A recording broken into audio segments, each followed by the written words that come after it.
Ito yung tatlong step para mag-qualify ka dito sa OBA. Unang-una, kailangan mo lang dito ng sariling gadget na magagamit.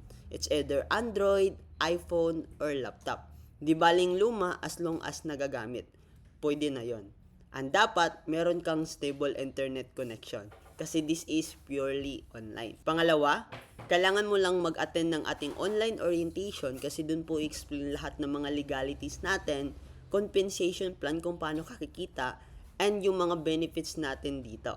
At pangatlo, dapat magkaroon ka ng tinatawag namin na user ID. Yung user ID na yun, dun papasok lahat ng transaction and dun mo transparent mamomonitor ang yung income and syempre dun mo din makikita kung magkano yung wini-withdraw na kinikita mo dito sa OBA. Ito yung nagsisilbing LTO or License to Operate dito sa online, and kapag meron ka na nun, pwede mo na gamitin lahat ng social media accounts mo para gawing pagkakitaan nito. Take note, hindi mo na kailangan magbenta-benta ng products dito, hindi mo na din kailangan ng habol ng quota para kikita ka dito kasi hindi naman to online selling or dropshipping. Basically, ang gagawin mo lang, just purely copy and paste gamit ang sistema ng Copy and Earn ng Online Business Academy.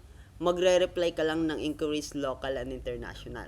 Kaya kung isa kang OFW, empleyado, full-time mom, business owner, senior citizen, or student na naghahanap ng legit side hustle dito sa online, and gusto mo magkaroon ng extra income kahit nasa bahay lang, pwedeng-pwede mo itong gawin ang OBA. Ang gagawin mo lang, i-like mo tong video na to, mag-comment ka sa baba, and i-share mo para at least marami tayong maturuan and matulungan. Message me directly para mag-guide kita. Kung hindi mo ako ma-message, mag-reply ka lang sa story ko or sa notes ko para ma-assist kita kagad. So see you in my inbox. God bless.